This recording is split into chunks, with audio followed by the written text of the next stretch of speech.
Hey guys, we are back with another one of CCA's interview, which is part of our outreach series. Did y'all miss me? Because I sure miss y'all. For those who don't know, my name is Aaliyah. I am a CCA intern and a facial difference advocate where I enhance public awareness of and education on individuals with visible differences by amplifying voices within the craniofacial community. I too was born with a facial difference called Goldenhar syndrome that came with a long road of surgeries, therapies, and a lot of rehabilitation. But as you already know, it never stopped me from achieving any of my goals. So today I am joined with Crystal Marshall. Crystal Marshall is an actress, writer, and advocate for facial equality in the arts. Did y'all hear that? In the arts. Okay, at 18, she acquired a facial difference after being diagnosed with a rare bone cancer, osteosarcoma. There we go. Now 27, she uses her platform to challenge stereotypes and promote representation and self-worth. How are you today, Crystal? I'm doing good. I'm doing good. I mean, it's sunny here in England, which is like really rare because it's always like cloudy and rainy. And Wait, so, yes, I'm feeling just like really happy at the moment, and it's such a pleasure to just like finally meet you. Like after so many years of like speaking online and like seeing wait. what you're doing. So yeah. No, because like we've been going back and forth for how many months, like trying to schedule a date and time. Yeah. Finally, just to have this day and time with me and you, like to get your conversation and to share your story, it really means a lot. So thank you for sharing your time with us. Of course. Yeah. Well, and I was literally on Instagram, like literally last night, watching your reels where you're trying to show directors or agencies your work. Like what is that? Like Oh your yeah, a showreel. yeah, the Yeah. showroom. And I was like, yo, this girl can act. And not only she can act, she is representing for the face equality. Like it really is so surreal and such a huge blessing to see your confidence, to see your beauty shine and your light, you know? And to start us off, can you take us back when you were first diagnosed with osteosarcoma? And how did that experience shape your outlook on life and your identity? Yeah, so it was about 2 weeks after my 18th birthday. Mhm. I had it like planned in my head that like when I turned 18 I would go clubbing, I would like drink, I would get a tattoo and all those things that like, so many people dream about when they turn 18. Yeah. And around the time as well, I was in my final year of college. Like I was like planning to go to a university or drama schools, and I really had a plan for my future. I just like wanted to be an actress. Like that's what I always wanted, ever since I was like 8 years old and stuff. But then I got a diagnosis, and so like it happens just really randomly, where like and a couple of weeks after I had like two fillings on my right side of my face, my like face just stayed swollen, and then a little bump like appeared on the right hand side of my top jaw. And so yeah, like, it wasn't for my sister, who like immediately saw how my face was a bit swollen and different.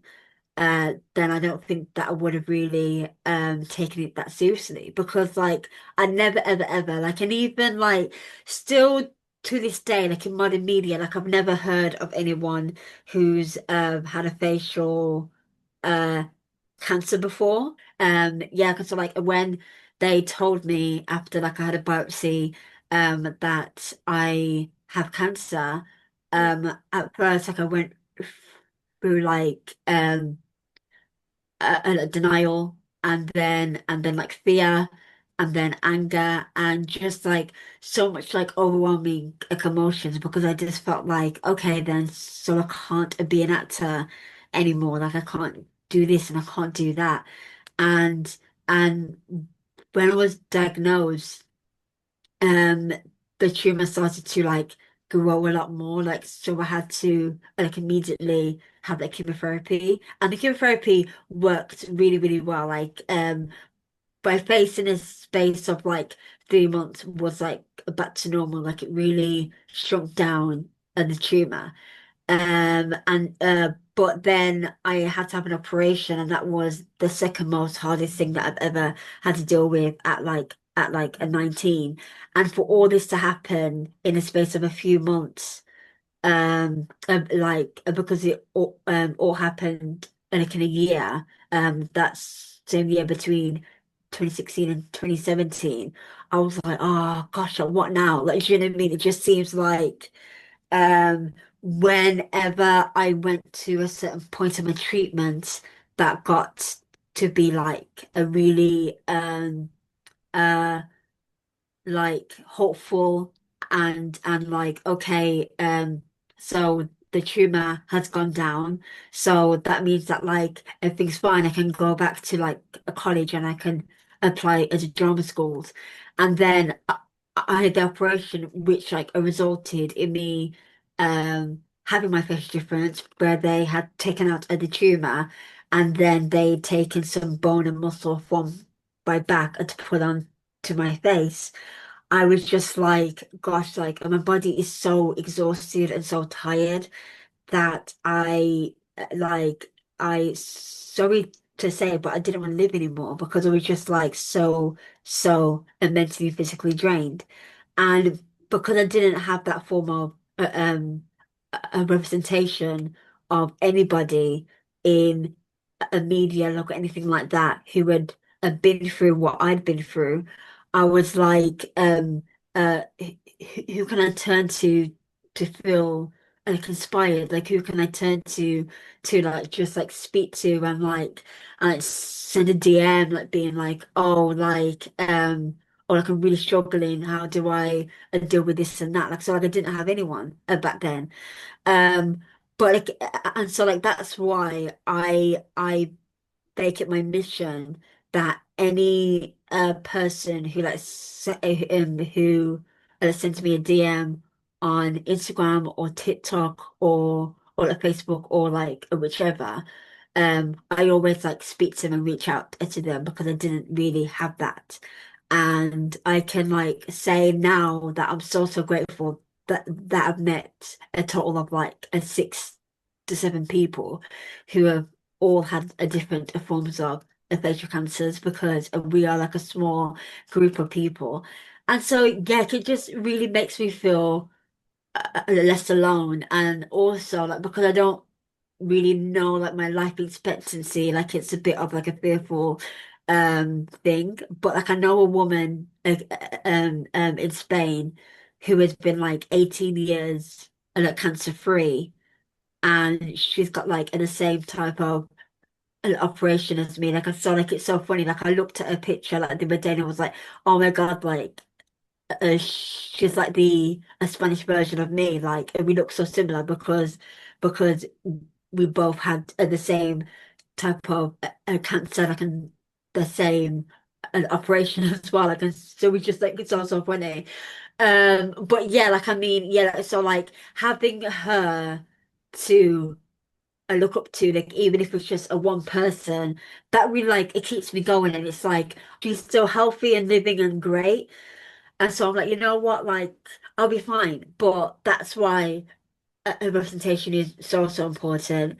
And I really want to like encourage um more people who've got like a facial cancers like to speak out, and even though it's like really scary, like you don't have to, like it's not, and like like if you're not ready to tell your story, then you're not ready to tell your story. Like I mean I sure wasn't like 3 4 years ago, so that's totally fine. But I feel like uh the payoff of like helping that one person, that one child, or like whoever, to not feel alone and to have more studies and cases on the actual um an illness, then I think that that's like worth like the fear of like having anxiety for speaking up.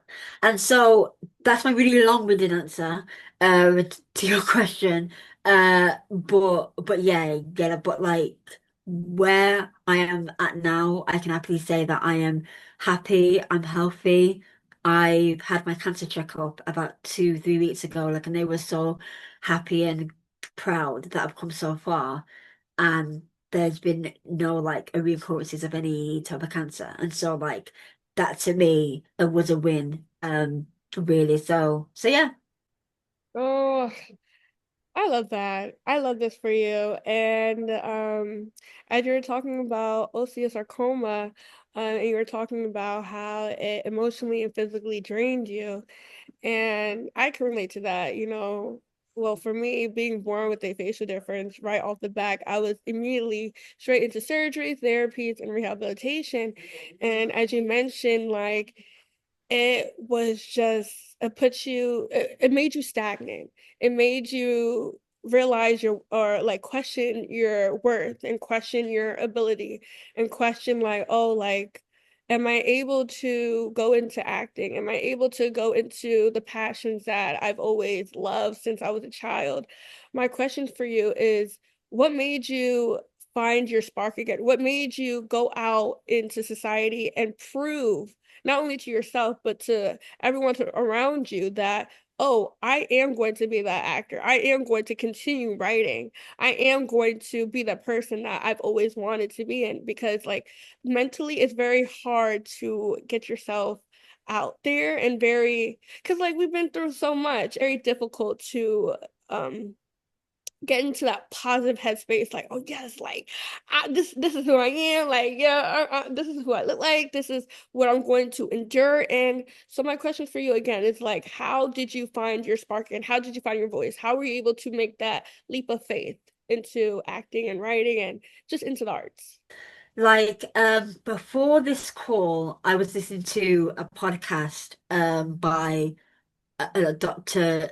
Joe Dispenza, and like he's like a spiritual teacher, like a spiritual Hey. coach. Like a thing that he said was like sometimes like it takes a crisis for like a human being to actually make a change in life, like an actual like impactful change. And I feel like my like crisis was like, so after I healed from my operation and everything, I really wanted to work in the arts, so still be in that world anyway. And so like I was like, okay, so what can I do uh that like has nothing to do with acting, but like what else can I do? And stage management came up for me. And so like stage management is like basically you like work like in a theatre and you're like the boss basically like of the whole like a backstage crew and whatnot. Like you make props and you write down cues and you're always like like in rehearsal and whatnot. And so like I did the like a Christmas Carol and another play as well, which was great because like I was like I was there through rehearsals and technical rehearsals and also like the show as well. And just being in that world and being in that like environment, I mean like if you are like a big like a theatre buff or like a drama buff like me, then uh, then I'm sure that so many people can relate to that feeling of just being on stage and actually being in that a theatre like environment. There's just such a energy that just like shifts because it's just something that's very like a creative like an inspiring space. Like a weird like I just think that there was like so many people before me who was on that stage and so like and that's why I just really love theatre. But anyways, so I did that for like about 3, 4 months. Um and I just like had an epiphany moment, like I think to myself, hold on, like who actually told me that I could not be an actor? Right. Like did anyone pull me to the side and be like, Crystal Marshall, you can't be an actor because your face looks like this? Like nobody had ever told me that. And if they did, like, who gave them the like a permission?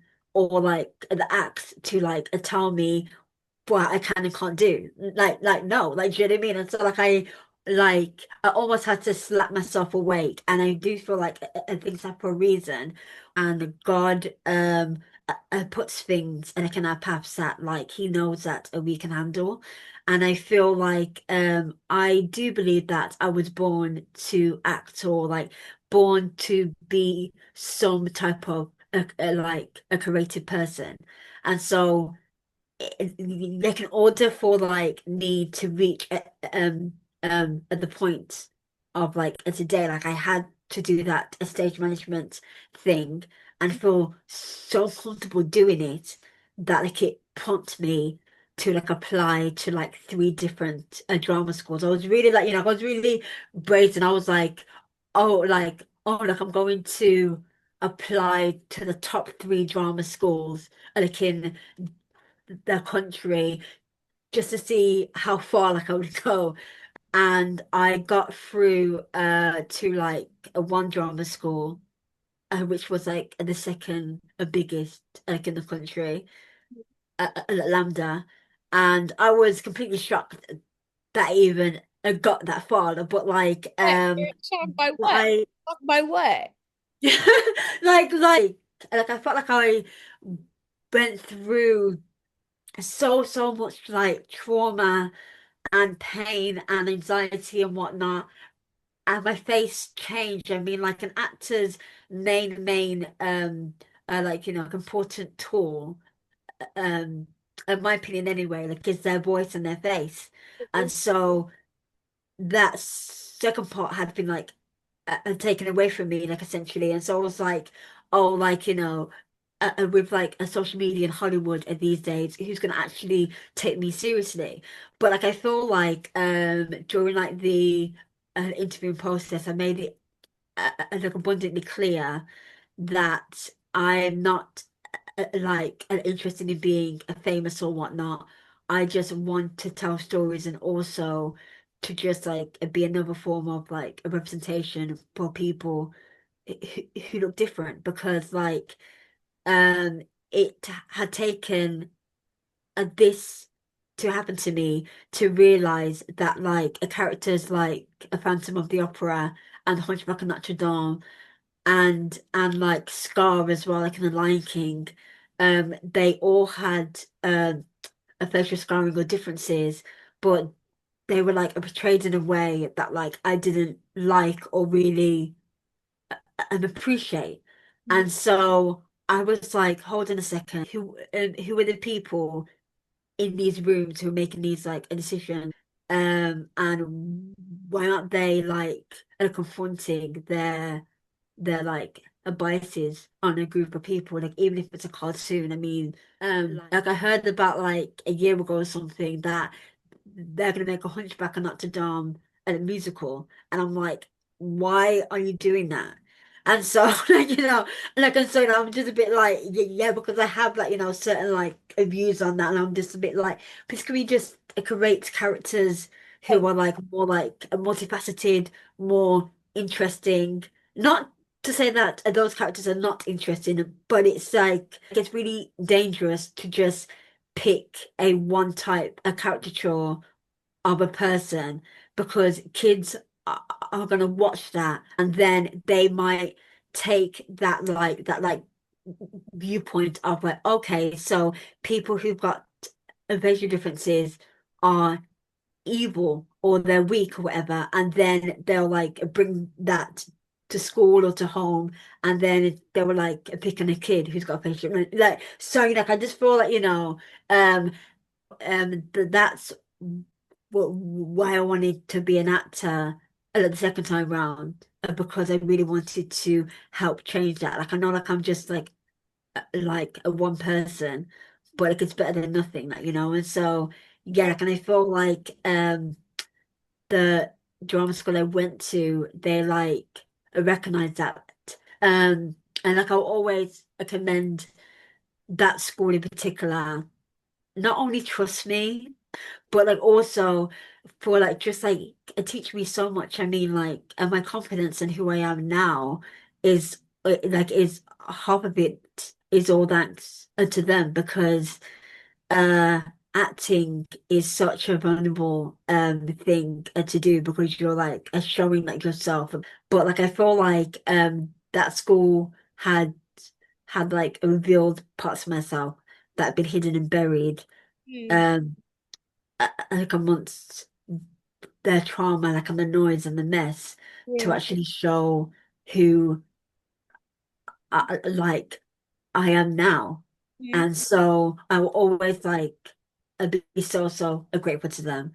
yeah. And so yeah, Oh, I love everything you said. Like you said some gems that was really needed to be said.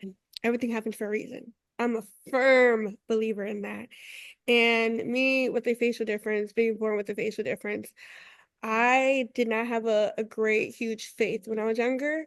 I used to question not only to myself, but to God, like, why was I created like this? Why did you create me? yeah, Why did you create me to have no purpose, to mm, make me just be visible in a world where everyone's fixated on image and beauty and everything? Why did you do that? And I used to cry myself to sleep so many times and to realize that, oh, my story is my power. My faith is a gift.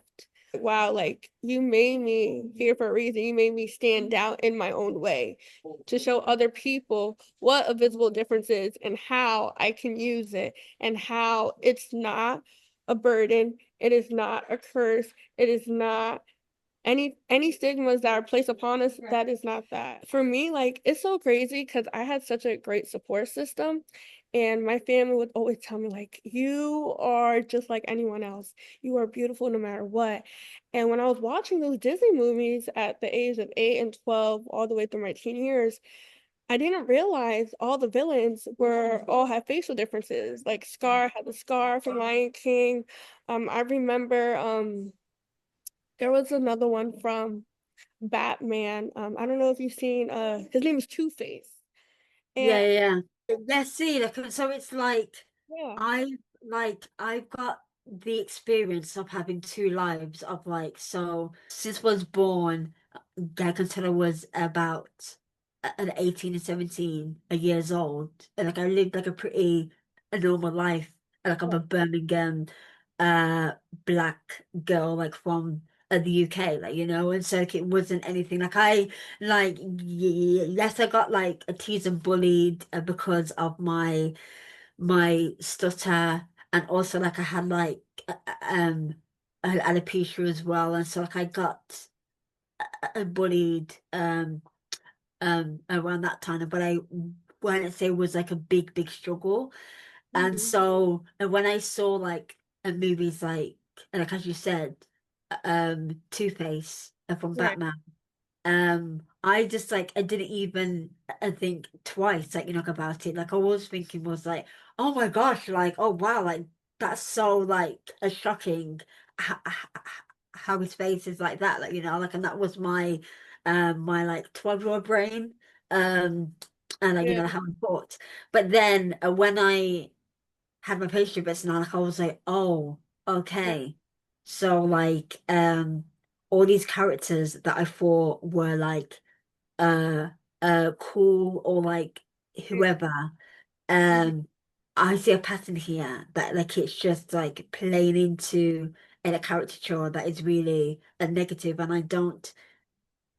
I think that I like it that much now, really. Like I just think that like it's a lazy writing, and like also like it's just not like helpful at all.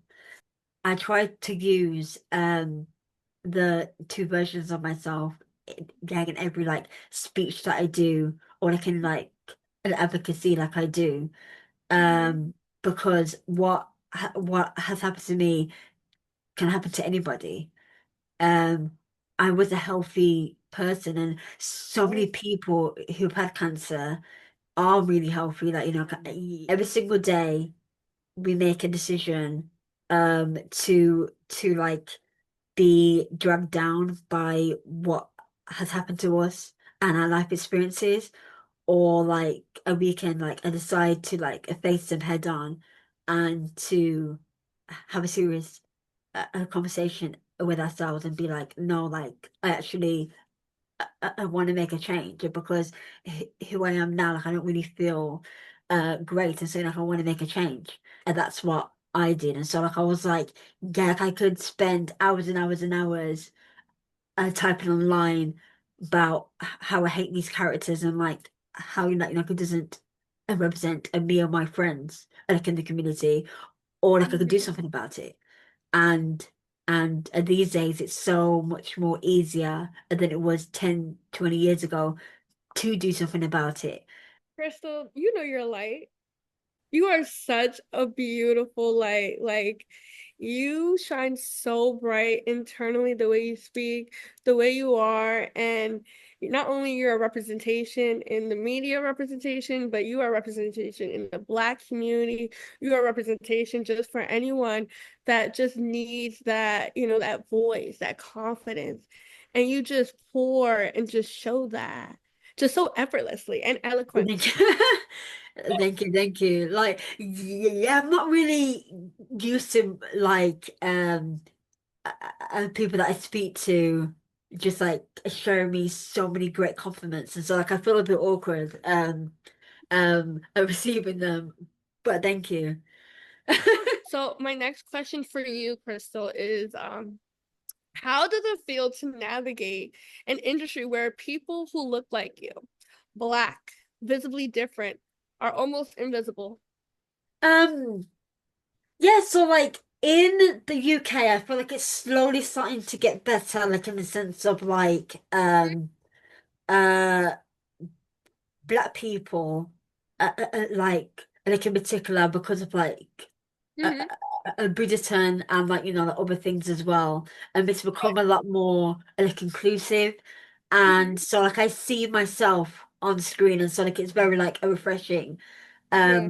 But like, as I said, like there's like two sides of me, like and so like there's like my like Black Jamaican side, and then like there's my like a face difference side, and Right. so I would be put up like for walls and like have like a black girl or whatever like from da da da da, and I would feel like oh my God, like this part is me, like it's like for me it's me, but then I might get like pushed to the side for like another a black character, and like like and so maybe that choice was made because like that person was just a better actor, like, and that's completely fine, but there'll always be that thing in the back of my head being like, oh my gosh, like is it my face, like, or like this and that and all of that. And so yeah, because like and I don't want to like assume, and so like I'm trying to be careful about like what I say, but I feel like I wonder what the like a decision a process is for certain like a casting directors and producers. Again, and the industry like is slowly working at like a slow but Right. steady pace in like how they view people who've got like a face differences, but also like any type of disabilities. I mean, like it is like for sure so much more better like than it was 3 years ago, like or 4 or 5 years ago, like totally. Yeah. Um, but yeah, like there's still a lot of work to be done, and so that's why I became like a writer as well, because I'm like, you know what, I could wait until the cows come home for Yeah. somebody to give me a chance, or I can just write my own dream role and just like see how that goes. And so and that's what like I'm doing now. And so yeah, like and yeah, like and so far like it's been like a really fun and really enjoyable. But yeah, I think that these days like, you're just gonna make your own work and then hope that somebody sees it and appreciates your vision. So yeah. And you've been training at LAMDA for many years, and it basically shaped you who you are as a performer, not even a performer, but as a person, and finding that more confidence, that that more that eagerness, that hungriness to continue into pursuing more into the media representation, into changing the narrative. And you won several awards, not only for your advocacy work, but just for you, just being you in general, just dominating in this industry. And we give a round of applause because, like, you are dominating. And that's just you being you. Girl, you're killing it. Great, Killing. thank you. And you're changing the narrative slowly. I know it's Yeah, not the case because due to history doing like trying to erase people with disabilities and differences, but with society, it's very, you have to be very strategic, and I feel like mm, looking at you and looking at different organizations and looking at different advocates and connecting, like, and just being collaborative, that is slowly changing not only the propaganda that is placed in society, but changing, the younger generation's mindset. And I love how we're able not only connect to just one community, but we're connecting to everyone yeah, that feels internally like alone, useless, or like just don't feel like they don't belong. And just for us to step into these leadership roles, it's so incredible and so phenomenal. And just being here right now, just interviewing two Black women with visible differences, who would have thought? yeah, This this is history in the making. And this is why it really is. And it just yeah, blows my mind. But like it's so important that we continue on mhm, doing this by being ourselves. You see how yeah. it's just being ourselves. And that's how we are able to change a narrative. That's what we're doing right now. And my last question for you, Crystal, because I can keep going. I love this conversation, and I had so many other conversation questions that I had listed, but like I feel like we can talk all forever. But my last question for you, well, I'm gonna give you two. Well, second to last question. What do you think, how can institutions, drama schools, casting agencies, or media platforms do better at reflecting the full spectrum of visible differences and racial identity? What do you think? So I feel like there needs to be like a case study where they bringing real life people Mm-hmm. like who've been thrown away by like a society, like, or have felt that they have not really been seen or represented um that much, to like bring them into like a room and then just like speak to Mm-hmm. them, have a conversation with them, and through that, there will be so many stories, like so many like great, incredible stories. Whereas now I feel like when you go to the movies now, like, and it's like a big thing that like people are talking about, that there's so many remakes or reboots or whatever. Like, and it's like there's not a original idea, and I don't know why that is, but we are a group of people like who've got so many stories to tell, like, and it's going to be interesting, it's going to be great, it's going to be great and amazing. And so it's just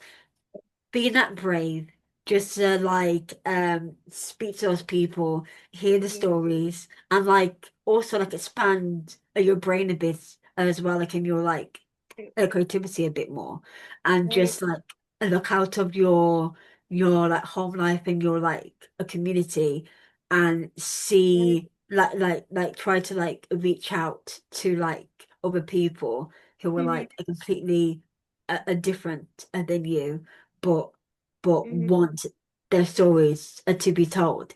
And in Pearson, for example, he did like a different man with a Sebastian Stan, and that was incredible because he was playing a main part that was so well written and so well done.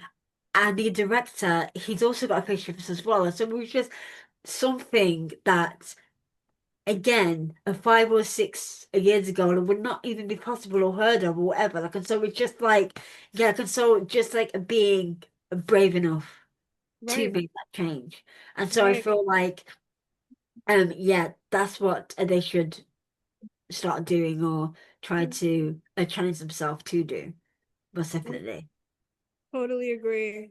And Mhm. Adam Pearson is a perfect example for that. He truly showed out through himself and in his character. And like you said, like the director, he also does have a facial difference. And I was totally blessed to meet him and the whole cast and crew. And it was just such a monumental time, not only for the cranial facial community, but just representation in general for marginalized groups.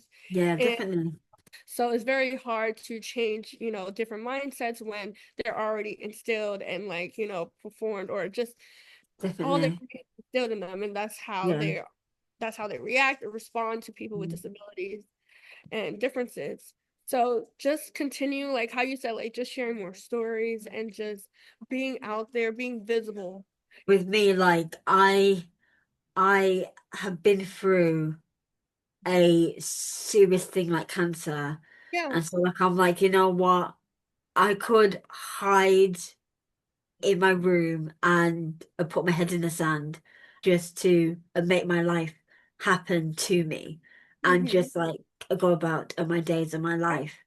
Or I could use my second chance of being Mm-hmm. here Right. when like unfortunately like I missed so many friends Mm-hmm. from having cancer who are not Right. here with us today, who Right. are who were the most amazing, incredible people.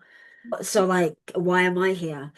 And Mm-hmm. so I feel like even though in the UK now as well, how people who have like disabilities and whatnot are being treated at the moment is not something that I can um stand behind. I think it's absolutely horrible and disgusting. And I feel like, um, who am I not to speak up about it Right. and like not to be open and honest as much as possible? Like, I'd be careful what I say because I am an actress that has a public presence. And so when you Mm-hmm. get into a politics and whatnot, like it gets a bit of a sticky situation. But I Right. feel like because like who I am as a person, it's all like connected, then we have to speak up about it. Like, and how we speak up about it is like as you said, to like keep on creating and keep on doing talks Right. like this as well, like like a podcast and like posts and like a social media, whatever. Keep on doing it Right. so that they cannot turn a blind eye or look at Norris anymore, right? Right. And so Right. yeah, I mean like hidden away, like no, like we're here and there are so many of us and we do like exist and deserve to be here. And so I feel like the more that we do it, hopefully one day things will change and make a big massive change. But I do definitely think that there's still more work to be done. Right. Um, but yeah, Mm-hmm. I absolutely 1000%, and I'm on board with that. And that's why I say every time I wake up or every time I'm doing something, I always say, or every time I talk to someone that wants to go into advocacy or who just wants resources or just wants help, I'm like, the little things are the big things in life. We tend to forget like we're doing so much to change the narrative and create change, not only for our community, but just for everyone in general. And we tend to forget like, oh, like the things that are leading to the big things, those are the big pivotal moments that need to be celebrated. So of like course, that's what I'm saying. And I tend to forget that because I'm always thinking about finishing the big mission. And I'm like, Aaliyah, like just what you just did, that was something that changed, that area. You kind of turned that knob And now people are able to be vulnerable and open up to you. People are able to come to you and ask for resources and how they can get information for different syndromes. And I tend to forget that because I'm like, oh wow, like I'm so focused on trying to get equity for us, trying to change the media representation. I'm like, I'm already doing it. And I'm like, yo, this is what needs to be celebrated. Let's continue on working and collaborating onto creating the real change. And I'm just sitting here and just hearing you speak, and you're just speaking so much wisdom and life, not only to me, but to the CCA community and to all the young teens that are watching, which is so important because representation really matters. Literally, this matters. You matter. Totally. And my last question for you is what's next for you? Creativity? Like what's going on in the advocacy work? What's going on? We want to know. What's the next step? So I'm gonna be in a play as a Uh-huh. in the UK, called a false sorry, like a false account. And so I'm an understudy for that. Like, and so like I'm kind of in it but kind of not. But anyway, like it's my first proper acting job since I graduated from a drama school last summer. And so yes, I mean like yeah, we have our first table read today, which we're really excited about. And yeah, it's going to go well. So yeah, but like I just go like where the work comes and like who sends me a DM, like so I don't really have a concrete thing that I'm doing. But I mean, who knows that, for the next 2 weeks or 2 hours I might have something else going on. But yeah, let's see in it. Yeah. Yeah, when I tell you, things just pop up randomly when you're, just continue being yourself and just knowing your purpose, your power. Because I always say your difference is your power. Different is beautiful. Just follow that. Continue following that and continue to Totally. look into the unknown Yeah.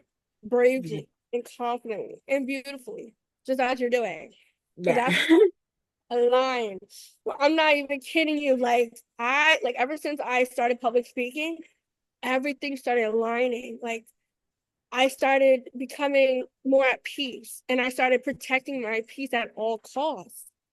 And I never thought me finally, living my truth, revealing the truth to the world was my power.